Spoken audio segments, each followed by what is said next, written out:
there. This video is going to be a review of homework number 5. In this homework, we had three different questions, actually. 4 different questions in the next homework. In homework number 5, the first question gave you a system with a G1 and a G2 in place. You had R as the overall system input, Y1 was the output from the first block, G1, and Y2 was the output from G2, which was the second block. Y2 is also equivalent to Y of S, the overall system output. Okay, this is just the series configuration. You're given an expression for G1 and G2. Both of these are transfer functions. Okay, and part A of problem number 1 says to find the general solution, y sub n, for each block. So you need to find the general solution for y1 and y2 for each block that is operating in isolation. So as if they were independent blocks, not connected necessarily in a configuration. Okay, all right, so there is a note down here that says that these are time domain solutions, not Laplace domain equations. So you should end up with something that is a function of t.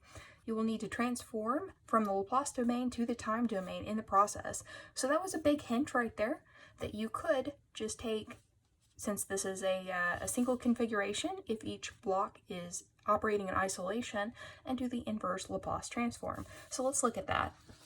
So for problem number 1, part A, the first block, if we were looking at the general solution, what we can do for this first one, this is 1 over s plus 3. That's our first transfer function, G1. And if we're just looking at an isolation, we have r coming in and y1 coming out, and that's it. Okay, we can examine this and find that in the denominator, we have a pole at -3. So that's the system root if we set this equal to 0.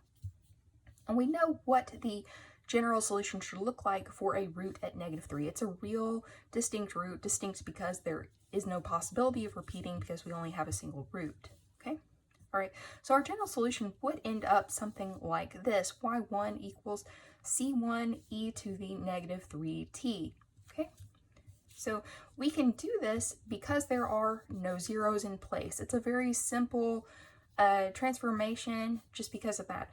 Equally, you can just take this function right here in the Laplace domain to a Laplace inverse table, transform table. And you should find something like 1 over s minus a, where s is greater than 0, is equivalent to the time domain expression of e to the at. Okay, so if you were to write out the transformation for this, you will get exactly this. Now, we add in the c1 here for any kind of initial condition compensation here. Normally, we would just, if we were plotting this, we would consider all of the cases where C1 can be positive, negative, and so forth. So I'll show that in my plot shortly. Okay, for G2, we do a very similar thing. Here we do have a 0, so we have to use the transform table. We have a cosine of bt is equivalent to the time domain, or rather, I have these written reversed, so we would swap these. But anyway, equivalent to our expression here, if b is equal to 3, then we have this cosine bt. Okay, that makes our general expression, or general solution for y2 be 2 times c2, that's our constant right there built in, cosine of 3t. Okay, so we have that as our general solution. Okay, so for part B, we are supposed to sketch the plots of these two equations. Okay, y1 versus t and y2 versus t. Okay, so we do that here. We know that we just have a decaying exponential, and I've considered both c1 positive, c1 negative here. And then for the second plot, for y2 versus t, we have a cosine expression. So we either have a positive or negative version, depending on our value of c2. Okay. And then for part 3 of this problem, we are supposed to find the G equivalent. So we refer back to our original system here. And you can actually do this in one line. It's a pretty simple system here. But I chose to do it in 2 lines just to show the steps a little better. Y of s equals the G2 operating on Y1, and that's our first equation. And then in the second expression, we have Y1, which is equal to G1 operating on the input R of S. So that's our second equation here. If we combine these, we have Y of S equals G2 times G1 times R of S, and then dividing through to get our Laplace ratio, transfer functions as always, G2 times G1, and that is the transfer function, okay? So that is G equivalent here. Okay, so once we find that, in part D, we are asked to then find the general solution for the overall system, okay? I put in some words here in the problem instruction just to say that you will need to use partial fraction expansion, and then I said, I believe in an announcement that it's easy just to plug this in. I expect that everyone knows how to do partial fraction expansion, and that's not really what we want to focus on here, or any of the calculus really. I mean, everyone by this point has had all the necessary math courses, so it's fine to plug this into a calculator or something like that and get your expression. That's really all I care about at that point. So if you did that, you multiplied the G2 expression times the G1 expression right here. You expand this with partial fractions, and then you get these three-part equations all multiplied by 1/3. I chose to factor out the 1/3 because it's common between all three parts. Okay, taking the inverse Laplace transform, it's easier to do that from a table, and really using two of the pieces that we examined from the earlier part, in part A and B. We have a cosine, we have a sine, and we have a decaying exponential, okay?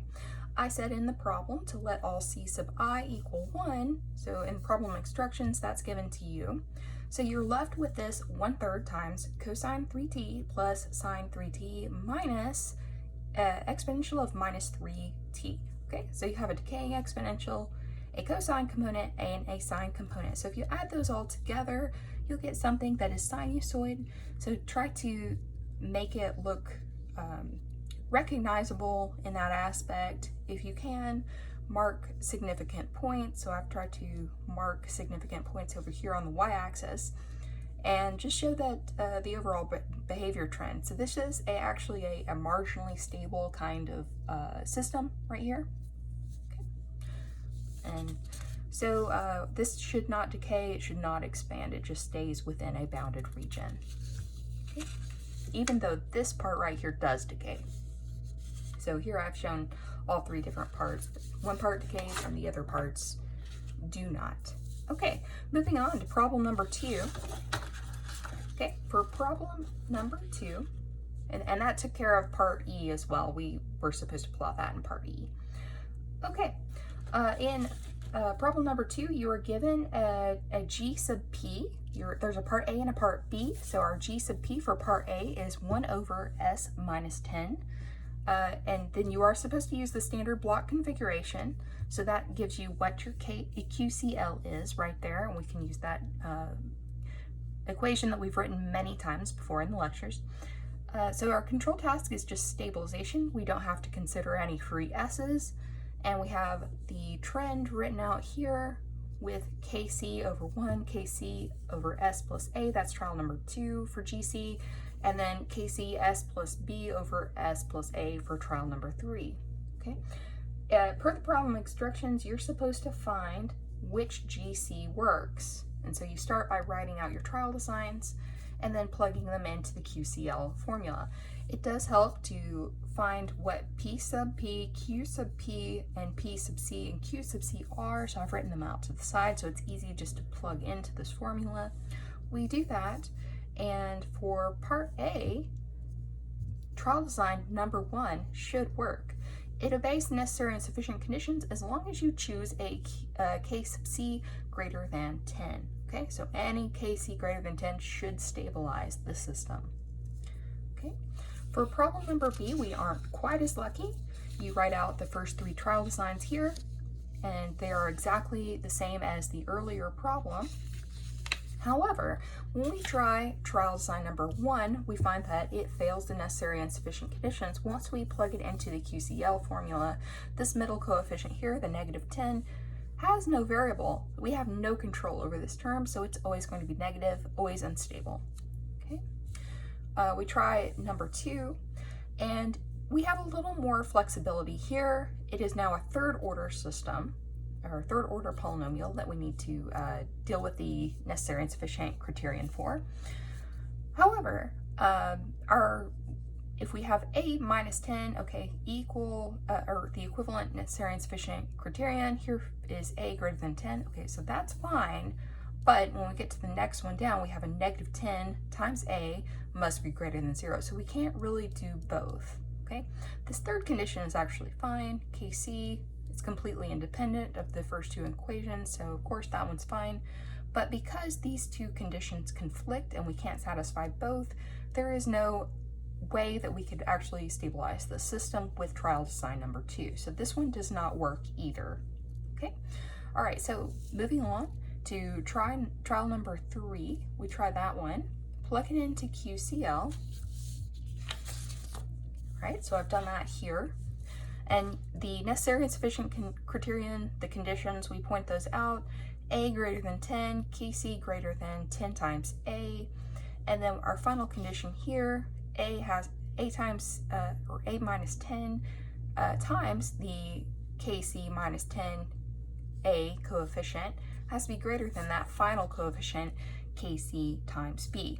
Okay, so we try to choose some values just to see if we can get this to work.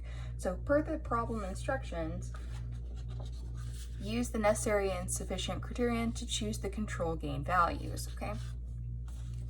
So I chose A equals 12, KC equals 150, and B equals 1/4, just to see if it would work. I was trying to choose some values that worked, okay?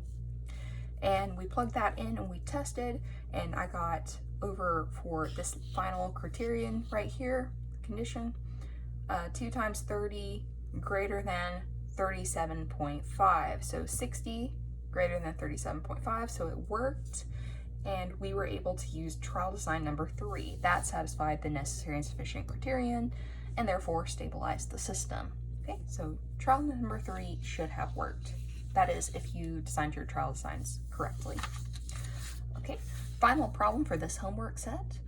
And we had an A and a B here, and the question was, if a stepwise constant disturbance were present in the systems, and that is from problem number 2, so we have the same GP in both cases, what would be the first 3 trial designs in that case? So, and I also had the note, be careful of the free S that's needed.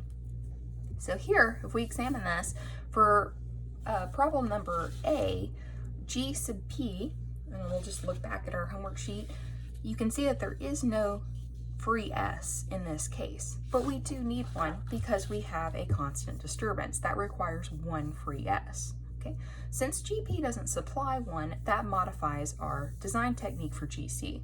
Okay, so we have to design starting off with that free S. So KC over S, KC over S, and then we have that S plus A in the numerator, KC over S, and then we have an S plus A in the numerator, same as the second design, but we also add that S plus B in the denominator to make it more complex, okay? So those are the first 3 for part A now, if we have a constant disturbance, okay? For part B, we examine our GP again, and we see that we have S times S minus 10, okay? So we actually have a free S already built into GP. That means that we don't actually have to design one. Since GP supplies one free S, we can just go ahead and refer back to our stabilization one, our trial design trend. So our GC design is KC over 1, KC over S plus A, KC over S plus A, and in the numerator we also have an S plus B. So it's exactly the same as problem number 2. Okay, so that concludes this homework set, homework number 5.